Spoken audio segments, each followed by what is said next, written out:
It's probably one of the reasons that I became a lawyer. So I'm paid to think of the worst case scenarios and then how to solve those worst case scenarios so it's really not an issue. And so I approached his retirement just like that. And so while it wasn't completely stress free, I think the amount of planning we did not only helped him, but I do think that with hockey, and it's something that no one wants to dwell on, but it can be over in a minute. I mean, someone can go to practice and just never be able to play again because of a hit. It's one of the negative sides of the game. And, something that I think as us hockey wives and players, especially, they don't want to think about because that's a horrible thought, right? But I think having that game plan of, if this happened, we're okay, makes it a little less stressful. And so I think that is why I really pushed him to start preparing for his retirement.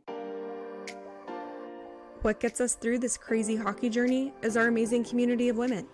Inspired by our online network, Breaking the Ice is a platform created to connect us even more, as we share our stories, our passions, our tips, tricks, do's and don'ts for all things hockey, and so much more. For hockey expats, by hockey expats. So lace them up and tune in for a new episode every Wednesday.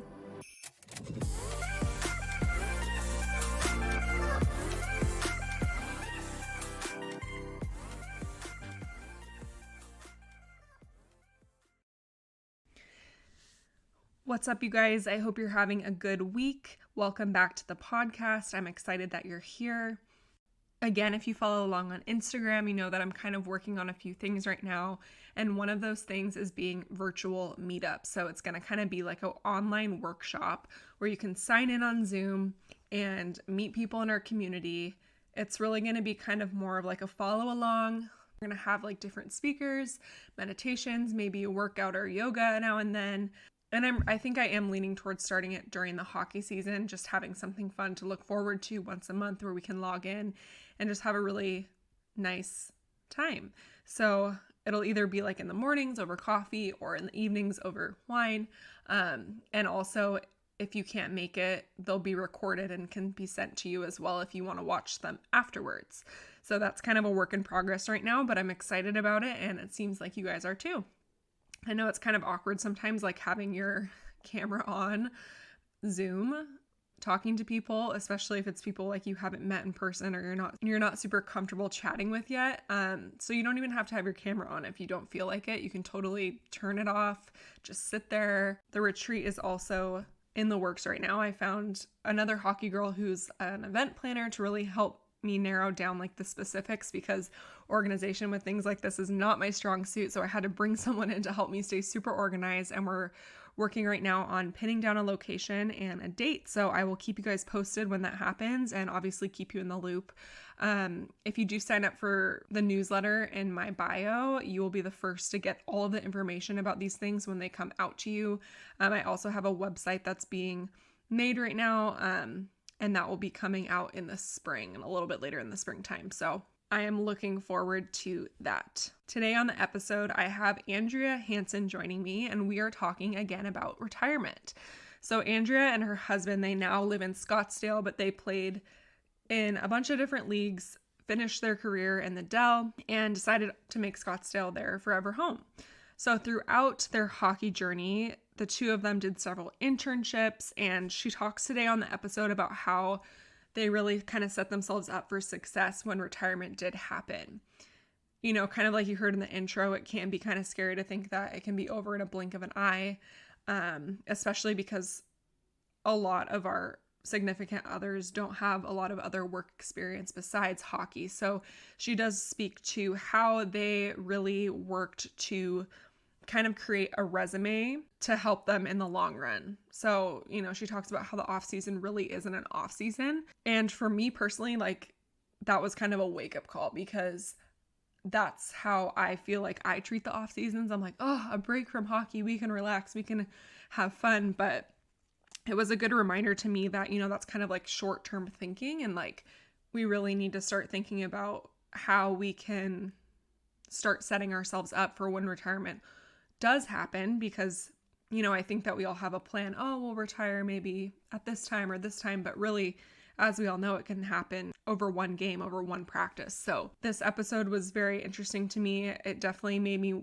start thinking about what we need to do to take those steps. We also talk about like financial planning, how to address gaps in your resume. And she just speaks a little bit to her experience and what her and her husband have been doing thus far up until this point.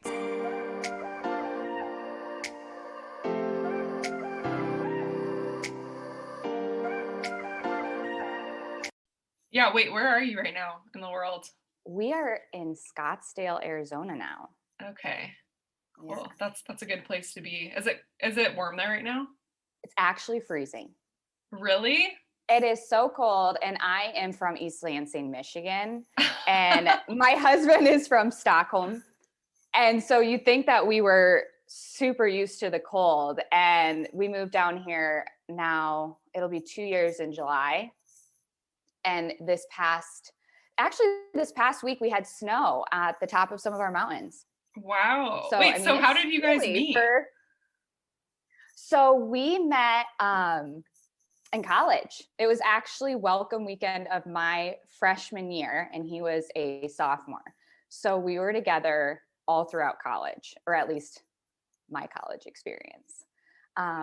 So I think that's why we've been able to prepare for this next step in our life. So a little easier, I guess, because we've been together our entire 20s.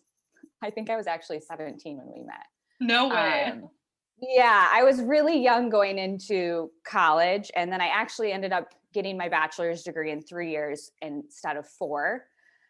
Because at the time, you know, you're in a new relationship, you're young. He was a year older than me, and he knew he wanted to go play hockey. And I couldn't bear the thought of him leaving me there. Yeah. And so I maxed out my credits every semester and took a ton of summer courses. And we ended up graduating together, which was really nice. Oh, that's awesome. So did you guys go to Michigan State? No, actually, we went to Northern Michigan. Okay. And he just like randomly came there for college, or like was he playing juniors? For college hockey. Okay. So Northern Michigan, I want to say Michigan and Notre Dame at the time, because this was back, I want to say his first year of college was 2007, had started going over to Sweden to recruit. And so they came over actually to Sweden and watched him play and gave him an offer to come play college hockey. And his parents really wanted him to get a degree. So that was the route that they wanted him to take instead of going into juniors. Or I don't even know what I mean, I think he played juniors obviously in Sweden. I but go the college route. Yeah, you have to backtrack a few years. You're like, wait a second. I'm like, I think he played juniors, but then I think he could have continued to play for a little bit. And so, yeah, they really wanted him to get his degree. So he came over to Northern, which I think was a bit of a culture shock, right? I mean, it's in Marquette, Michigan in the Upper Peninsula, and he's coming from Stockholm. Yeah, I bet. That's like us going over there, right? It's like totally different and new. Yeah, for sure. So that's how we ended up meeting. And then I just happened to, I think it's fate now looking back at it, but I just happened to end up at Northern because my dad wouldn't let me go to my number one school. I wanted to go to actually Loyola in Chicago. And I had also gotten into Michigan State, but I didn't want to go. I mean, my parents live now, I think 2 minutes from campus. So I'm like, okay, like my dad's definitely that person that would have checked up on me every day. Yeah. And then like, are you drinking? He's like waiting outside your dorm room to breathalyze you. He still was, to be honest.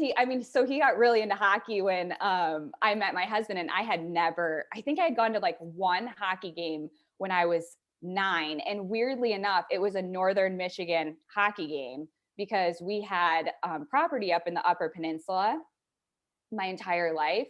And so that was just a fun thing we could do because there wasn't a lot to do up there, right?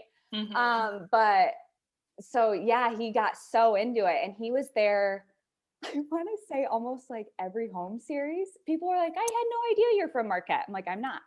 It's a 7-hour drive. My dad's just up here every time he can get. So. Oh, that's so cute. And like, I'm sure your husband at the time probably loved that your dad was coming and supporting him at the games and stuff like that. Oh, yeah, it was really nice. I mean, my whole family is from Michigan. I think it's just me and my brother that don't live in Michigan anymore. So I mean, they would even come when he was playing in the US and do road trips to go watch him play. So, just his family isn't here. So I think it was really nice that he had my family his whole career supporting him that could be there to watch the games in person. Yeah, definitely. So I realized I didn't even introduce you yet on the podcast. Oh. We just like started talking. I was like, Yeah. oh my gosh, wait, tell me more about how you met him. But I love this topic idea because I think like thinking about post hockey for wives and for players can be a really daunting, just totally overwhelming thing to think about. So I'm really excited to just chat with you and kind of have you share your story and how you've navigated that next step of your life. So welcome to the podcast. Thank you for having me. I am so excited to talk about this topic. Yeah, so kind of got the backstory on how you guys met, but what are you up to now? Tell us a little bit about who you are and what you do. So I am a corporate attorney. I work for a public smart traffic solutions company. And I've always been in the corporate world, and my focus after going to law school was always going to be corporate law. So I did work for the federal government for a year, and then have worked for various companies. And then my husband is now in medical device sales. And he just got promoted from associate sales rep to sales rep last week. That's awesome. Yeah. Congrats to him. Yeah. So that's what he decided to do after he retired last in actually 2019. Okay, so and then you guys kind of played all over. So you played in the ECHL, the AHL, and then you ended the career in the DEL. Yes. And then actually my husband's first year was in Sweden. What league was he in? He was in the second league. Allsvenskan. I don't know, it was for Sortatelia. We forget that since it I think was his first year pro, he was living, back home. It almost felt like he wasn't playing. I don't know how to describe it. We always forget he played there. I think it was a 40-minute drive from Stockholm, which is one of the reasons he ended up signing there. So he actually was able to live in Stockholm. Oh, that's perfect. Yeah. I mean, it was perfect for him because he had been away for 4 years at that point.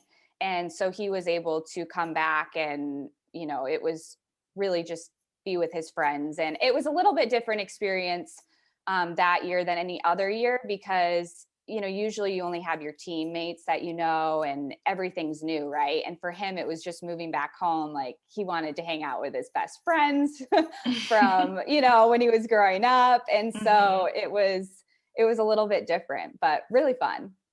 So when you guys were still like in the hockey world, like before he retired, when you guys thought about retirement, before you actually started planning for it, was that something that was stressful for you? Yes. I mean, so my personality, I'm always stressed about everything and anything. And so retirement was no different, but I think it's probably one of the reasons that I became a lawyer. So I'm paid to think of the worst case scenarios and then how to solve those worst case scenarios so it's really not an issue. And so I approached his retirement just like that. And so while it wasn't completely stress-free, I think the amount of planning we did not only helped him. I mean, he's not as stressed as me in anything. I'm definitely the one that's always anxiety ridden and constantly like, no, that can't happen. This is going to be bad. And he's more go with the flow. Everything will work out. But I do think that with hockey, and it's something that no one wants to dwell on, but it can be over in a minute. Mm-hmm. I mean, someone can go to practice and just never be able to play again because of a hit. I mean, it's one of the negative sides of the game. And, something that I think as us hockey wives and players, especially, they don't want to think about, because that's a horrible thought, right? But I think having that game plan of, if this happens, we're okay, makes it a little less stressful. And so I think that is why why I really pushed him to start preparing for his retirement really early on. I mean, I think his first internship was after his first year pro, and I want to say he played for like 8 years. Wow. So So what was his first internship? it was actually in finance. I think it's like an account manager position. I am not really sure. I feel like that was a million years ago. But it was in finance in Stockholm. Actually, that year, because he was playing in Sweden, he didn't have a visa to come back after that year of playing to the US. So he decided to stay and do this finance internship. And trust me, it was not glamorous at all. Mm-hmm. It was a bunch of cold calling. It was his first internship. And I think internships are such a great thing because you can weed out what you don't want to do. For sure. I think, and I mean, this is just from talking to friends that have also retired. When you retire, your lifestyle changes so drastically. I mean, in so many ways, obviously, you're done with hockey. That sense of community, I know a lot of people miss. And also in hockey, you have a lot of free time. And I should preface this by saying that we do not have kids yet. So, people with children are going to have a lot less free time than people without kids and who aren't working. But I do think hockey, I mean, I know my husband most of the time was home at like noon. Lucky you. Oh, really? I'm just kidding. My husband comes home at like 3:30 p.m. I swear. I'm just like, oh my God, what are you doing? But anyways, no. Yeah, that's nice that he came home at noon. You got a good one. Yeah. Well, I could, honestly, at that point, I wasn't paying attention, but it very early, like around lunchtime. And so I think switching to a 9 to 5, I mean, and obviously there's a lot of jobs that have flexibility, so you don't feel that 9 to 5 grind. But I think that's a hard adjustment for a lot of people. And I completely understand that if that's not something that you're used to. And if you don't love your job, 9 to 5 is going to feel really daunting, especially if you're at a desk and you're not moving around and you don't love your work.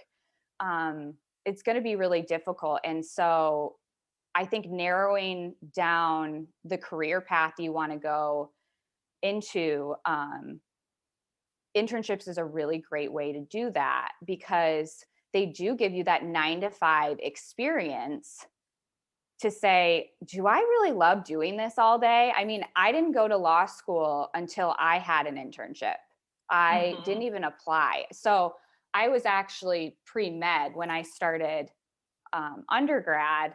And I blame that mostly on Grey's Anatomy. I mean, if I'm going to be completely honest, I still love that show. And my parents, my whole family is in the medical industry. And so that just seemed like a great career path for me. And I got a year and a half into it and thought really to myself, like, what am I doing? Like, I don't think that this is the right path for me. I realized very quickly when my husband would come home injured or he'd have stitches or he'd be bleeding everywhere, I'm like, I can't even handle this. Like, I cannot become a doctor. And so I ended up graduating with a psychology degree and a biology minor, mostly because I just loved the psychology courses I had taken. And I had enough credits for biology minor just for my pre-med. So when I was thinking about applying to law school, for me, it was really important to have an internship because I didn't want to spend 3 miserable years in law school and then take the bar exam if I didn't really love what I was doing. And so the year actually my husband was playing in Sweden, I was able to get a internship at an international law firm in Stockholm for a couple of months. And That's I awesome. went in there every day, 9 to 5.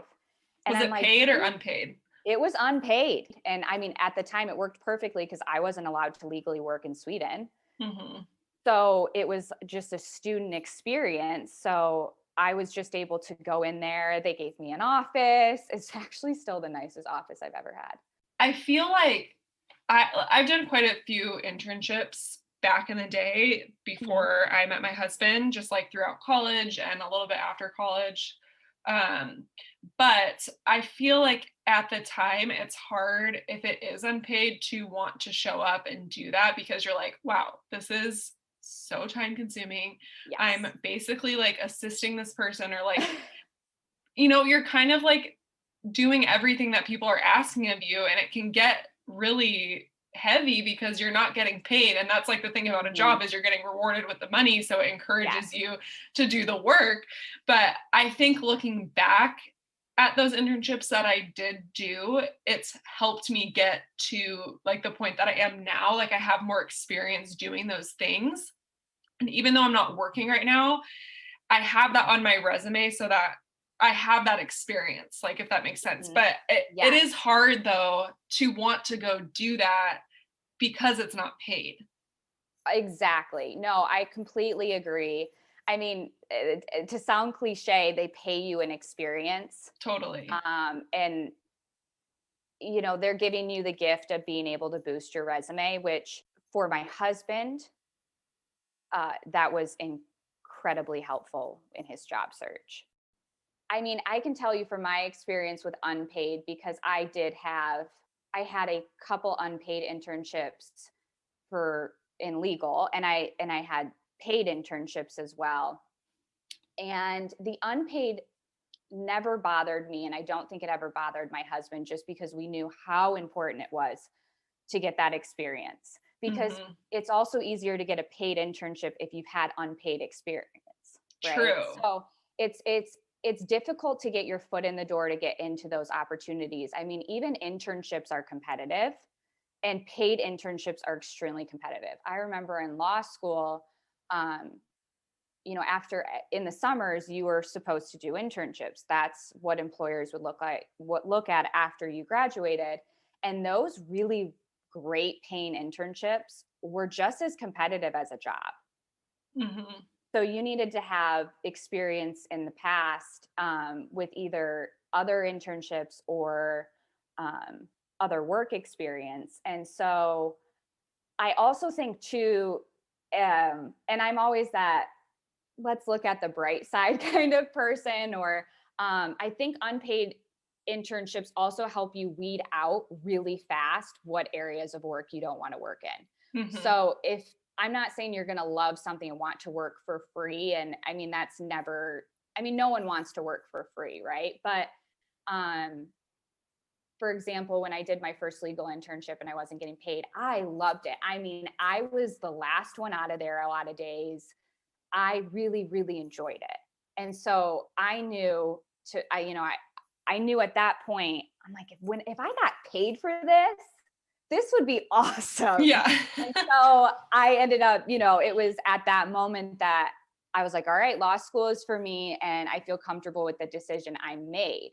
And so for my husband, he had internships in marketing and sales, and finance. And so he was able to really weed out what areas he wanted to focus on. And I think initially he always thought he would go into finance. And I actually was the one, I think, that pushed him for a while to go into sales. And and then by the time he retired, his end goal was to be in medical device sales, which I think is an extremely popular career path for ex-professional athletes. Yeah. But it is a very competitive field because you also are competing with a lot of collegiate players, and a lot of my husband's, they call them teammates, that he works for. So yeah, I mean, we're still saying teammates even after he retired. Yeah. All played at some level. They were college football players, and actually they just hired another hockey player. I want to say 3 or 4 months after my husband, that we randomly, I mean, the hockey world is so small, right? So I like knew his aunt, but they kind of knew each other from hockey. And so he was able to reach out to my husband and say, hey, I'm moving to Arizona and I saw this job position was open, and will you put in a good word for me? Yeah. Yeah. And I think that's a good point, that it helps weed things out, because a lot of guys, like a lot of our husbands, boyfriends, like their whole life has revolved around hockey. Like they've never worked a different job. And so I think something like for my husband is he's really interested in real estate. Like that's something that he really is drawn to, but he's like, I don't know, like he has his real estate license, but Oh, he wow. doesn't know how to, like, I guess, step into that role and like get that confidence. And I mean, everybody has to start somewhere, but it is hard because I think so many of them like don't really know where to start, don't really know what to do. And same goes for wives, right? Like I haven't worked in so long that I'm like, where do I start? Like, what am I passionate about? And it can be kind of overwhelming when you're looking for things online, like different jobs and stuff. So I think that is a good tip, to get an internship and like build up your resume. But for people that don't know where to start, do you have any advice for them of like how to narrow down maybe what internships to look for in certain situations like that? Try to think of what you're passionate about and what internship would match up. I do have to say that teams, I mean, it depends. It's a little different if you're playing in the US rather than Europe, because just the language barriers, if you don't speak that specific language that in the country you're playing in. But I think, at least from our experience, my husband's been able to find a lot of internships through the team, and actually through fans that are really that are really involved in the team. When he was playing in Texas, I mean, they had a lot of, I mean, he still talks to a lot of people he met through that team, and has a lot of mentors from that.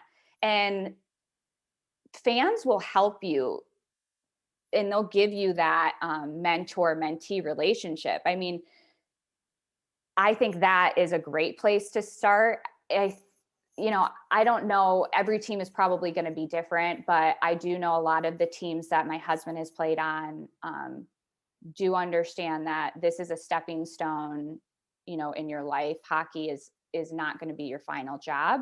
And so they're really helpful about finding internships. I know a lot of teams have firefighting internships, which I know is a really popular career path for hockey players. And I will reiterate, I think becoming an EMT and then a paramedic and then a firefighter if your husband or boyfriend or fiance just can't fathom being at a desk, I think that is an amazing career path. And my dad actually owns a private ambulance company, so I'm very familiar with that lifestyle, and it's a great career path. Yeah, because it's so but I physical. do know a lot of, very physical. And then, I think you're like 48 on, 48 off, or 24 on, or something like that. And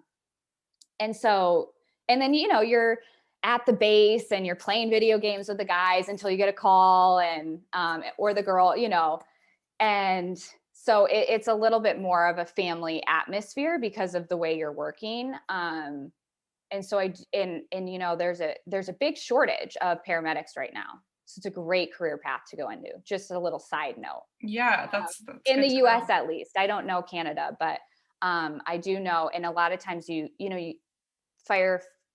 to get into a fire department is very competitive. So you have to become a paramedic first in a lot of areas. And so that's a good thing to think about. But I do think starting with a team, and even in Europe, just asking, hey, can I help you guys do something? Yeah. You know, can I let me help you with a specific project? I think what was really stood out on my husband's resume, and I do want to point this out because he gets messages all the time, not only from hockey players, but just people in general through LinkedIn that see that he's in a specific position and, want to know how to be a competitive in that field and during the interview process, because his interview was, oh my goodness, like, I think he had 9 interviews. Oh, And wow. I mean, some of them were like a whole day. Wow. And I think he started interviewing maybe at the end of June. He actually started while we were still in Germany. So did you guys retire this past year? In 2019. Okay. So I've always told my husband his timing with hockey has been horrible his whole career. And I'm like, I don't know how you picked the best time to retire, because my heart goes out to everyone that's had to deal with finding a job or retiring in the pandemic. Yeah. Because I do know, it was very hard last March through probably, the end of the year to find jobs, because a lot of companies had hiring freezes. I agree. Like, I can't imagine either being forced into retirement because of COVID, and like maybe there not being enough jobs available, and then just like basically having something that you've done your whole life come to like a sharp halt, and then not really knowing what to do. Like, that would be so hard, or not even having that many options because of COVID. It's been such a terrible situation for so many people. And like I said, my heart goes out to anyone that's listening, that's life has been, deeply affected by this pandemic. But the one positive that I think is going to come out of this, and I already see it coming out of this, is, as for us, for the spouses trailing, our boyfriends and our husbands. And I think you've seen probably on the Facebook group all the time about trying to find jobs that were remote, and there just hadn't been a lot of those. And I think you're going to see I think you're already seeing and will continue to see more jobs that are going to be remote. So I think the opportunities that are going to open up for hockey wives to be able to continue their career, even while following their significant others, I think it's going to be a big difference than pre-pandemic. Yeah. So I do think that's one of the really great, probably the only good thing, right, to come out of this. But I do think it's going to open up a lot of opportunities. Yeah, I totally agree, because I think businesses are realizing, oh, we actually don't need these people here all day, and they can get as much done as if they were at home doing it at their own pace. Yeah, no, completely. I have been, remote since March, and gosh, it's almost been a year. And, my position, I work with people in every different department. So it's very easy for me to have gone remote. But I do think, companies are looking at the costs that they're incurring from their offices. And my brother and his girlfriend work in Austin, and I know they've been told that not even to think about coming back into the office until 2022. Wow. Yeah. So that's kind of amazing. Yeah. So I think that you're going to see a shift, and a lot of employers now are going to look for talent instead of maybe you're just located in the right place. And so you still need to get that experience and build your resume. But I think it's going to be a great opportunity, because especially if you're living in the US and you're just moving around to different states, employers aren't usually going to care. Maybe a specific employer will because of tax reasons, and I'm not sure how that all works. But I do think that a lot of women are going to be able to continue their careers in a way that maybe 2 years ago they couldn't. Yeah. So I know you mentioned this beforehand, and there was also a question about this, but how would you deal with those gaps in unemployment on your resume? Oh, I like this question because I just saw it on the Facebook group. Yeah. So how I've always dealt with gaps, and this is just me personally, and I do want to say, oh, I have to be a lawyer for 5 seconds. That nothing that I'm saying reflects the opinions of my company or my husband's company. But when it comes to building our resumes, for me, I knew there's always going to be little gaps here and there. I tried really hard to make sure that didn't happen. And so for me, I'm going to be just completely honest. I don't have a lot of gaps in it, but I do know from experience and in multiple interviews that if you have the experience and you have that prior work history, albeit 2-3 years ago, um, I really think if you're just honest and you're to the point and you make it a conversation piece, and living abroad or just living in different cities every year, this skill set that you acquire because of that, employers really value. They value someone that's adaptable. They value someone that's going to go out and just, I mean, if you think about it, I mean, we're kind of used to it now in the hockey world, right? Or just going and moving to Europe. Like, I think my husband and I, when we moved to Germany, I always said, I will never go with you to Europe to play because of my career. But there we go. We went. Yeah. For me, I remember I was working at the time and I went to put in my notice and I was like, we're moving to Europe in 3 days. They're like, what? What do you mean? And I'm like, yeah, we're going to move. Like, we stuffed full our cars and we actually just left them at some like U-Haul place for the year and didn't know when we were going to come back. And, to us, that's normal because we hear about it all the time, right? But to an employer, it's scary. It's a scary thing to do. And it takes a lot of courage to pack up your life and move to another country. And I really think that's such a great thing to show an employer. I do have to say that I think what's more important than even addressing gaps in your employment is if you are saying, oh, I had to take time off because I had a baby, or, I was following my husband around for his career, is just to make that employer know that you're ready to work now and you don't have any plans on leaving. Your husband isn't going to, unretire or, companies, especially now, don't want to put the resources into training someone that's just going to leave. And so I think addressing that and being proactive before anything else and saying, I'm ready to work now. We're settled down. This is our forever home. Is very important.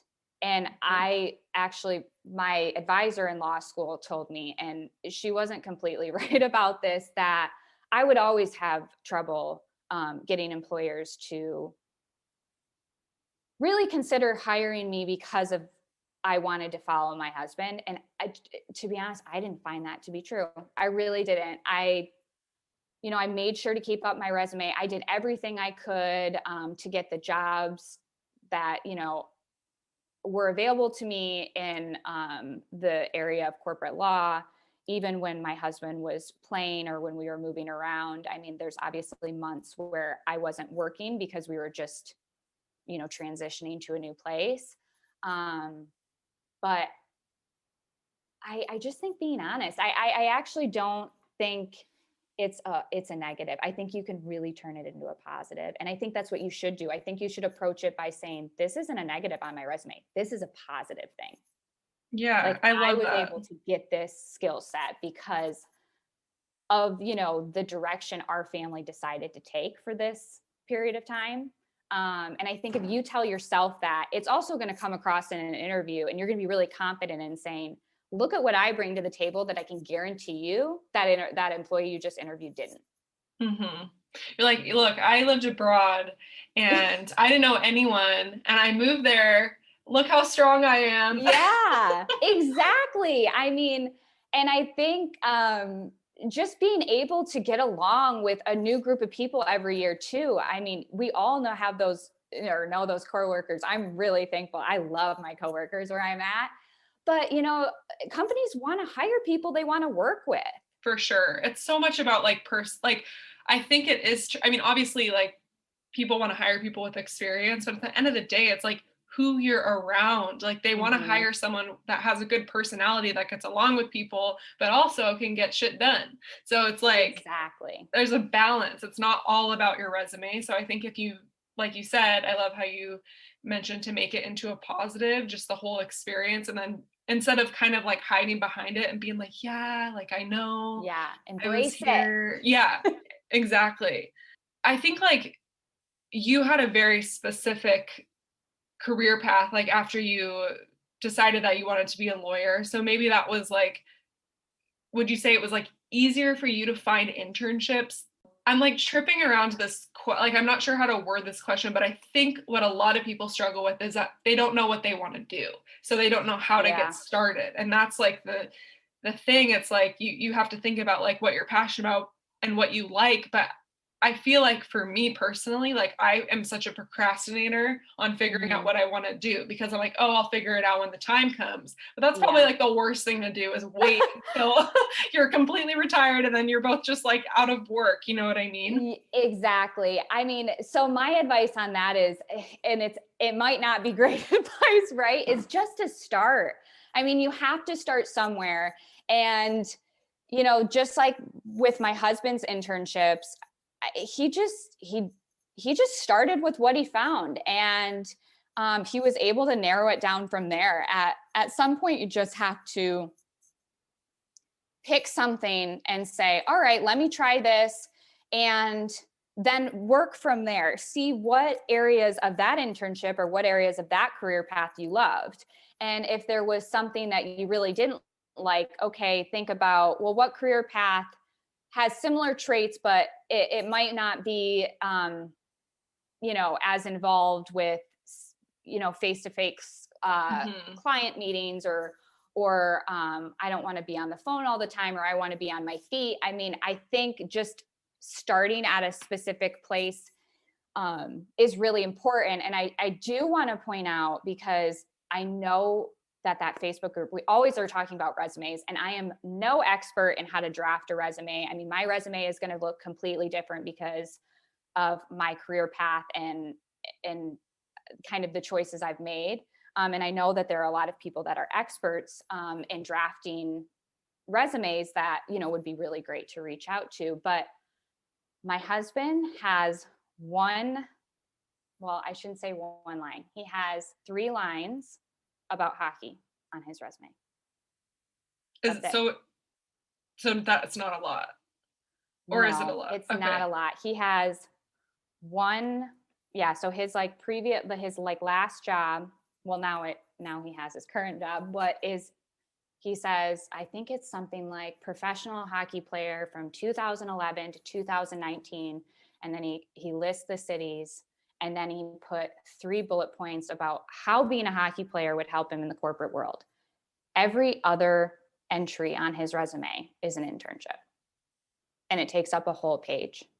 Wow. So when employers see that, they see, wow, he was a hockey player. We see that right off the bat, right? But then we see that he, while playing hockey, has done all of these other things. And for him, that made a huge difference.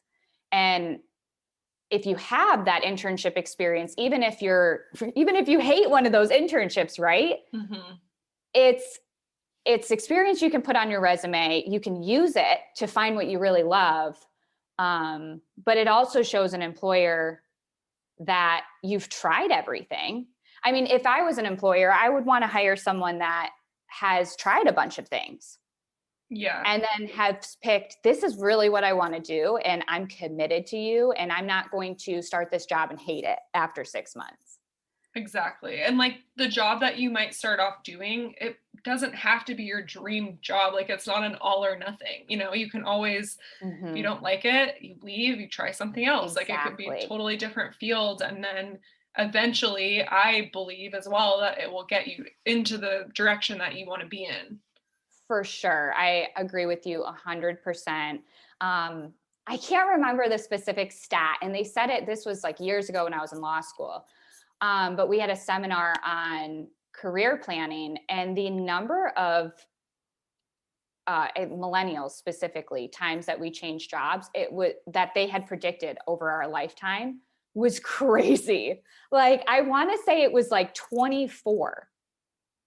And people were like, no way, like, this is insane. Like, there's no way I would do that. And now thinking about it, I just turned 30 and I'm like, wow, I've had a lot of jobs. I mean, now I expect to stay at my job for as long as they'll have me. I love it. But, because of the lifestyle and because, I was working in the States he was playing in, I mean, when he retired, we finally were able to pick a place that we wanted to live forever.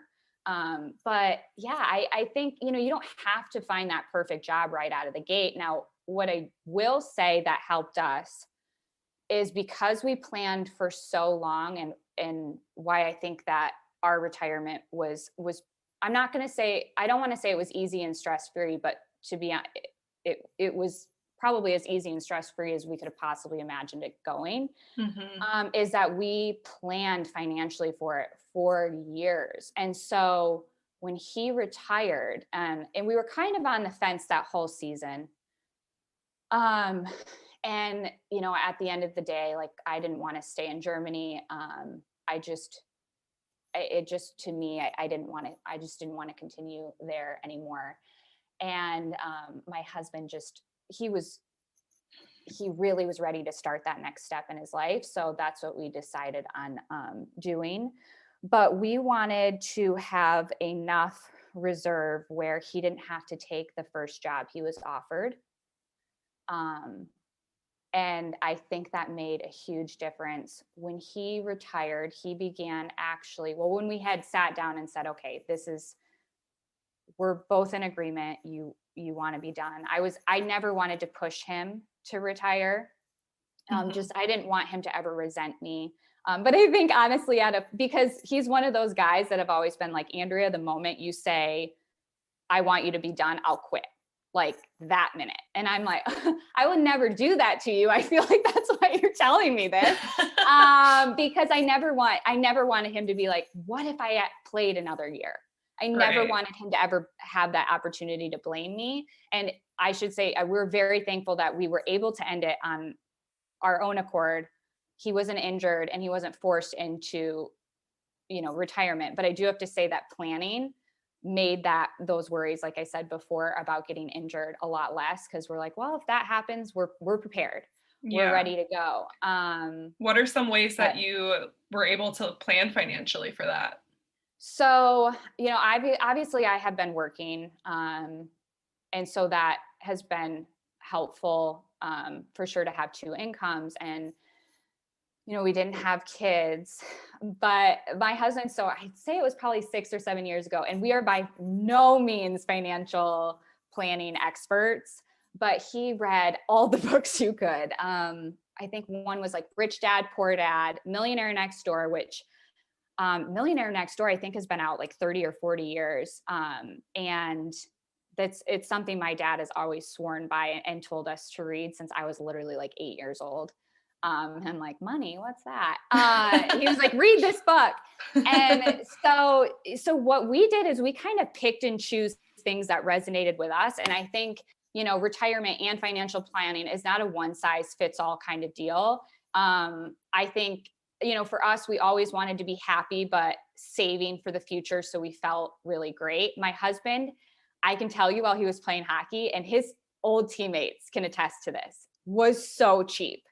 I mean, he pre-made his meals when he was playing in the US, because they had a little fridge on the bus. He would pre-make meals and then he would buy snacks, and so he could save his per diem money. He's a smart guy. And yeah, and I mean, and so it was not a lot, but it was like a game on how much money he could save. And I think that's why it probably was so easy for us, is because my husband literally viewed it as a game. Like he was obsessed. Like if he could save like $1, he was going to do it. Yeah. Like I'm not allowed to go to the grocery store because I don't look at, like, I'm that person that I just throw everything into my cart and I'll come home. My husband's like, how much was that? I was like, I don't know. Like, I didn't look. I'm literally the same way. I just grab stuff off like the shelves and my husband will be like, that's $15 for like 5 granola bars. I'm like, oh, like I didn't even see that. Yeah, but I don't look. I'm like, I'm assuming it's not $1,000 in here. So, you know, if we get to the cash register and something seems really off. Yeah, that's so funny. I feel like a lot of guys are good at saving money, where like the girls are more spenders. I mean, I don't know. I guess I shouldn't make that like accusation, but that's how I am at least. Okay, I'm gonna say something. It might not be a popular opinion. So, and this isn't on all teams, but definitely there's some teams where the keeping up with the Joneses is for sure a mentality. It's, oh, that girl got that purse. I need to go get that purse. No, you don't. No, you don't. Yeah. If you love that purse, if you see that girl's purse, you're like, oh my God, I love this. And go get it. Like for sure. Like my husband and I are all about, like, we will be so cheap about some things. And like I said, like my husband was like saving like his little per diem money on the road, but he always drove really nice cars. He's always been into cars. So like for us, like, you know, we spend where it is important to us and we don't spend in other areas. Like I really love shoes and purses, but my closet is like, my best friend went through it the other day and she's very into fashion. And she's like, what? Like, no, like you have to, like, what? She's like, you have no clothes. And some of these I can tell are like 10 years old. Like, yeah, I don't know. Like, I mean, especially now I don't leave my house. I just am not a shopper and I don't enjoy it. So, you know, I think it's spending money on what you want, but I definitely think the hockey lifestyle, you can get caught up in kind of a competition. And I don't know if you've ever been on a team like that. You know what? I haven't really, but I do know what you're talking about. Like I've witnessed it in like other instances of my life, like outside of hockey. But for the most part, the teams I've been on haven't been like that. But yeah, it's like I do know what you mean, like with like the competitive factor. Oh, well, they have this, so I need to like get it or do one up, or like people that are one uppers. It's like just for sure. Just do what you want. Like if you don't need that, don't buy it. Just like a waste of space. Yeah. You never know if hockey's going to work out. And that's why I also think too, like, when people approach their off season, I was just talking about this to one of my friends last week, and you know, she had a good point. The off season should not be your off season. The off season should be your grind time to work on your resume, unless, you know, you're in a league where you're making so much money, you don't have to think about life after retirement. Mm-hmm. But I think hockey, we all make retirement is going to be different for everyone, because depending upon exactly what league you're in and how long you've been in that league and what your contracts have been, the salary, it can be, I mean, you know, it can be millions of dollars and like nothing, that, you know, not a lot at all. Right. So I think just living below your means. I mean, we've always lived below our means and really saved. And I think what made that transition easier for doing that. And I'll just give you a couple of examples of, if we hadn't have done this, what would have happened. So my husband, he decided to retire that summer and he started interviewing before we actually even flew to the US. So when we actually got to Scottsdale, he had several final interviews with companies and he had a couple job offers. And when you get a job offer, you can't say, you know, you can try to stall it and, you know, please give me a couple weeks to think about this. But at the end of the day, they're not going to wait for a month for you to, you know, decide if you want to get this job. And at that time, he was interviewing for his current position, and the company he works for, I think they're like, we Googled it when he was in the midst of interviewing it. They were like the the country hardest interviews process. Wow. Like he had to take personality psych test. I mean, it was crazy. Wow. And so he was only halfway through that process. And so we were really scared to turn down a really great job offer. And then what if he didn't get this job? Mm-hmm. And so, and it would have been such a shame if we were so scared of, you know, that we weren't financially stable to make it 6 months or a year. I mean, so for us, we saved, and every person is going to be different, but for us, we saved for at least a year if we both didn't get jobs, which would have never happened, right? I mean, I would have worked anywhere after 3 months, but it just gave us peace of mind to wait out to get our dream jobs. And we were both really lucky and we both actually started our jobs within September and we moved here in July. But, you know, if we hadn't done that, he might've taken that first job and I know he wouldn't have been as happy. Mm-hmm.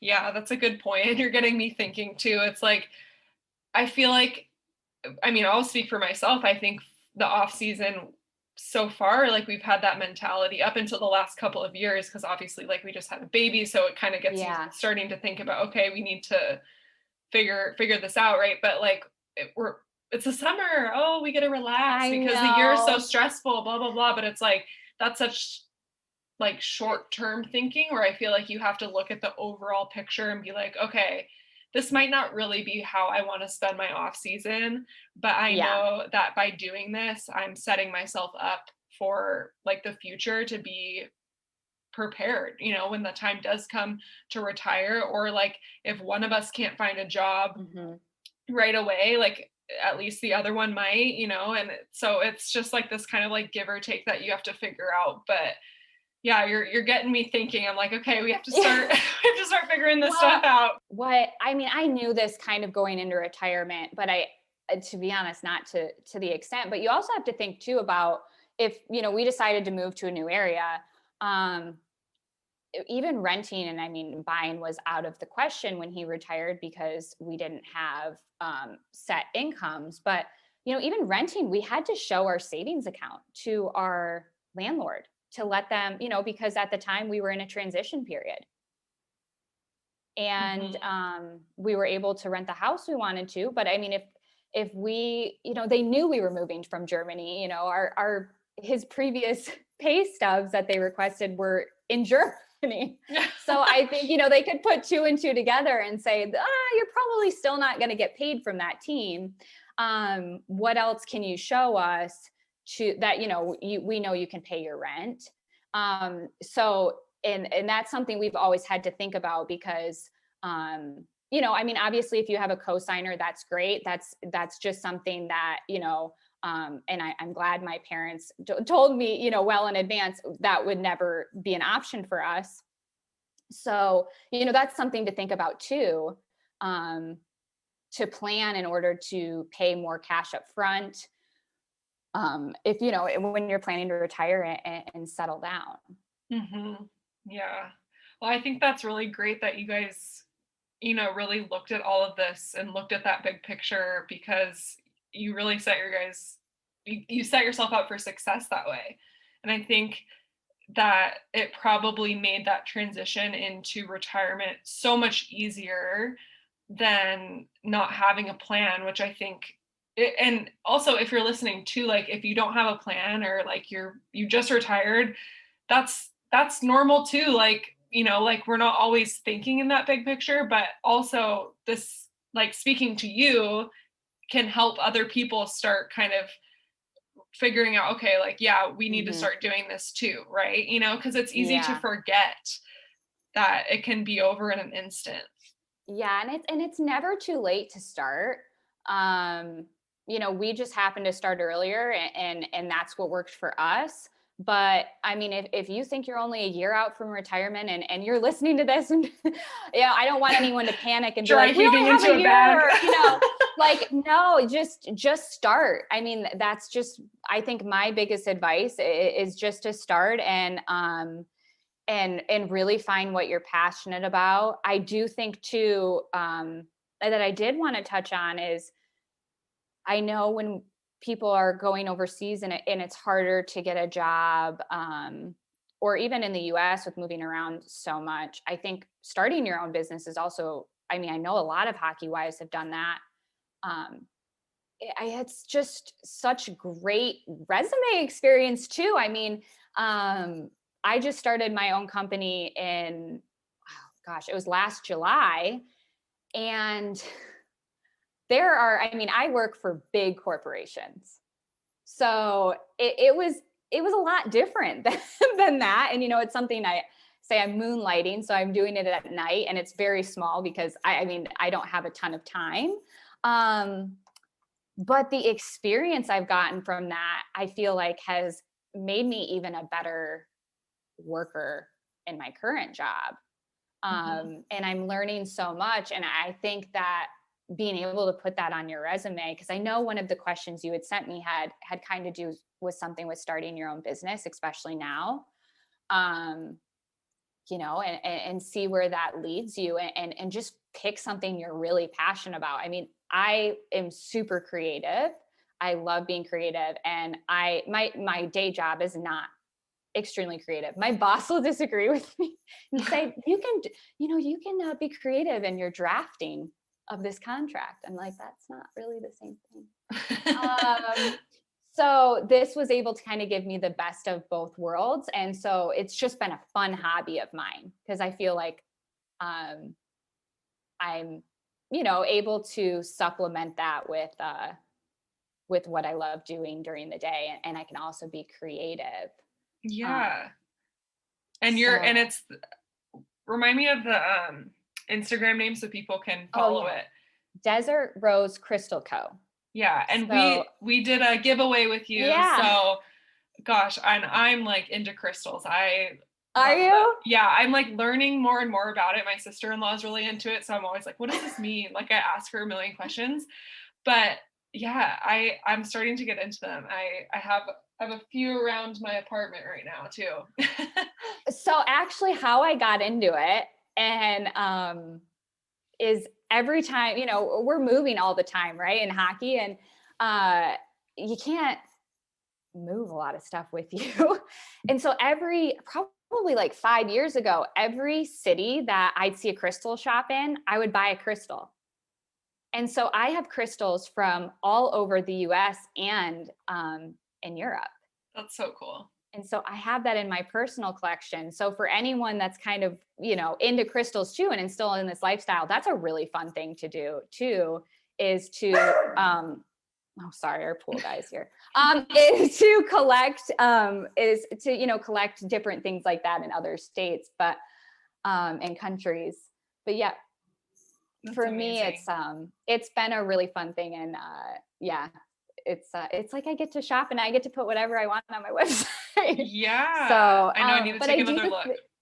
Yeah. But yeah, I do think, now doing it, and honestly, one of the other reasons why I started this business is eventually, and I mean, this is no time soon, but I've always been passionate about helping other women create their own businesses. And, I've always come in after everything's created, right? After it's incorporated, after it's all set up, these very large companies. And so this was fun to do from the ground up, how to get my resale license and things like that. Just in case one day I would really like to help other women, create their own businesses. Mm-hmm. So, but I do think that's great resume experience, and it shows an entrepreneurship spirit that everyone has. I mean, I'm from a family of entrepreneurs, and I love working for a corporation. And there's some people that I know have told me, especially in the hockey world, I don't ever want to work for someone else. I want to work for myself. Well, that's great too. Just start and see where it leads you. Yeah. And you find that out by doing several jobs, right? Like, I think I'm one of those people, whereas I do like that atmosphere of working with other people. Like, obviously I really like the sense of like community. I mean, you can probably guess that from the podcast, but work, like I've had jobs at like Lululemon and stuff like that, where I do like being around like-minded people, but then I've kind of figured out, why do I keep not enjoying these jobs? Mm-hmm. And I think it was because I don't like always having to be told what to do by other people. Like, oh, can you do this? Can you do that? Can you do this? I'm Yeah, like, I want to be that person that's like, can you do this? Can you do that? You know what I I mean? And know. I've Yeah. I've worked so many different jobs. And so I think that finding that out is because I've had such a variety that I'm like, okay, this is the common denominator here. So like I need to pick what I like from these jobs, apply it to something that I want to do for myself. I don't know, I'm kind of like talking in circles here, but Yeah, yeah, no, I think everybody's different. Like some people do really like corporate and some people totally dislike it, and that's fine. yeah, and I mean, and also, it depends on corporate culture. I mean, it can really vary from company to company. So if you've had just one corporate job and you don't think it's for you because of the culture, I would suggest trying out something else, and not writing off the corporate world just in general, because it really can vary from Hmm. company to company. And or maybe you can find a company that aligns with your specific values. And I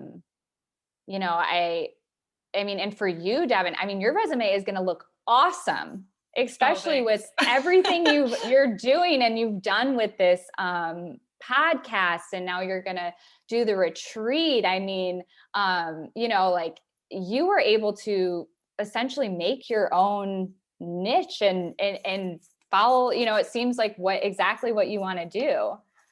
Yeah, and the funny thing, like as you said that, you're passionate about crystals, like it didn't start that wasn't even like on my radar, I guess, with this. Now that you say that, I mean, it probably would look good, but I really Oh, just it's did it because I was passionate about it and because I yeah. love doing it. And then now it's like kind of turning into something. I'm like, well, this is Hmm. awesome. But it's interesting how like, and I think that's how it should be. I think you should really love what you're doing because that's like Yes. your calling.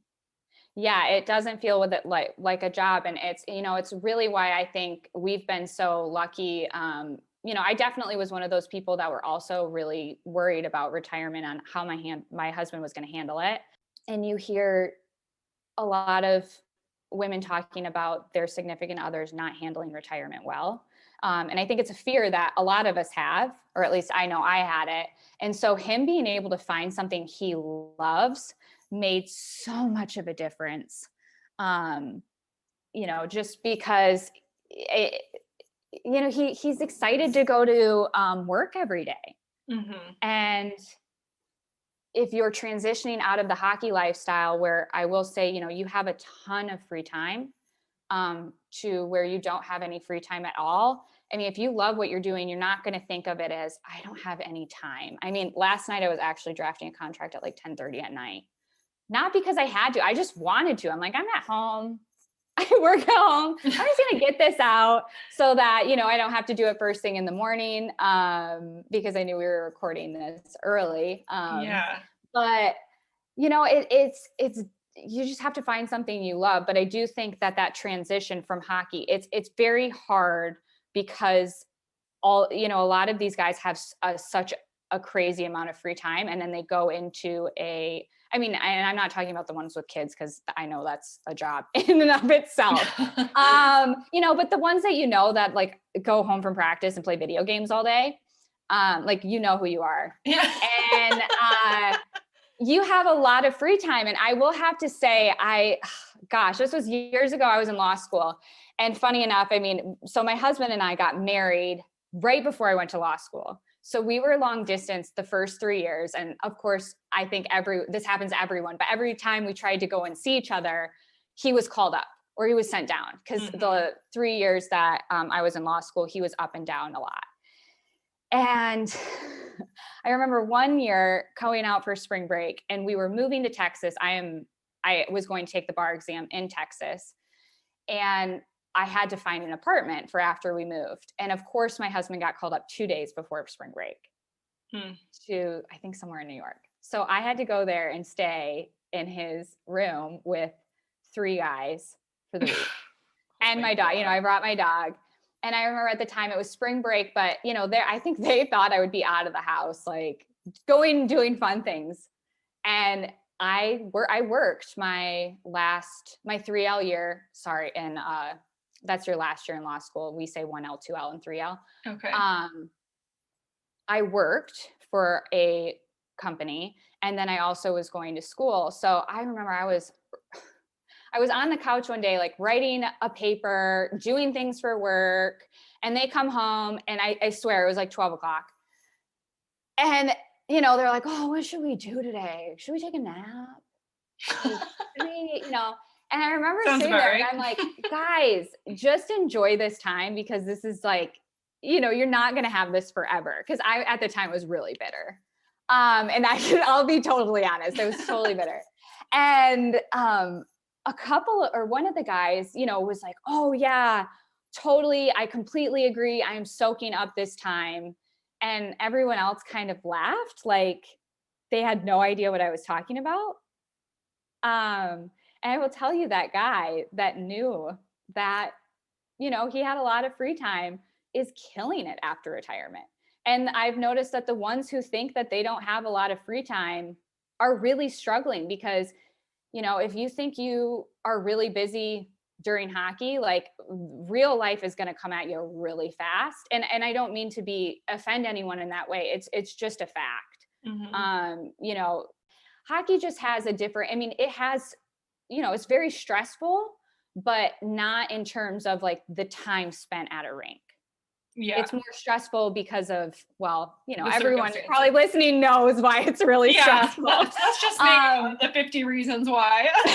But the time that you're actually in a specific place isn't, a lot. Like, you have a lot of extra free time, but a lot of us do have to worry about what jobs we're going to get after we retire, because, it's just the fact of the matter is we're not making enough money to not work ever again. Right. So, and I know my husband worked odd jobs during his season, and I can tell you it did not affect his performance at all. And I think actually other guys from the team started doing odd jobs with him. And everyone was like, they did some crazy stuff. Right. But for them, it was fun. And it would be like an hour in the afternoon, like one day a week. Like, that's the thing with that. That's the beauty with hockey. You could find someone that lets you work like 3 hours a week. Yeah. You can put that on your resume. For sure. I think you just have to like do some research, just do some self-reflection and really figure out, what you can do, what you can squeeze in, what you can manage, and also have time for yourself and for, just, you have to figure out what's best for you. Yeah. And everyone's going to be different, but I do think that almost even I would suggest in the last like year, if you know, hey, I'm going to retire, almost make yourself really busy, as busy as possible, because then your transition is going to be it's going to be easier, because the time, like I said, like with my job, I don't work 40 hours a week. I work a lot more than 40 hours a week. And, but I'm at a level that's expected of me, I feel like. And it's just, I think my husband has seen me do that. And I will tell you, when he was doing his internships in the summers, they were full-time internships, and he would wake up at that time I was needing to get to work at 7, and I had an hour commute each way. It was just super fun. And so we were both getting up at 5:30. I was going to work. He was going to the gym. He would do his cardio part of his, because he has a specific schedule that he follows that is very rigorous. I think it was tailor-made from him when he was back in Sweden by some Olympic coach. And so it was a very rigorous, it wasn't like so I'm trying to say this because I'm saying it was hard because he did that. And then he went and he did his job, which was full-time. And then actually at night we would go to the gym together, and he would do the cardio section and put me through a workout. As you can see, so we were really busy in the off season, but doing that, he's not that busy now because he's not working out 30 hours a day. Right. And he's not at the gym. So now, it's just a much easier transition. Well, thank you for coming on the podcast. I mean, if someone wants to reach out, if they have any of these questions about anything that we talked about, where can they find you? Or even just supporting your small business. Yeah. So Desert Rose Crystal Co. Anyone is able to message me there, even about anything work related.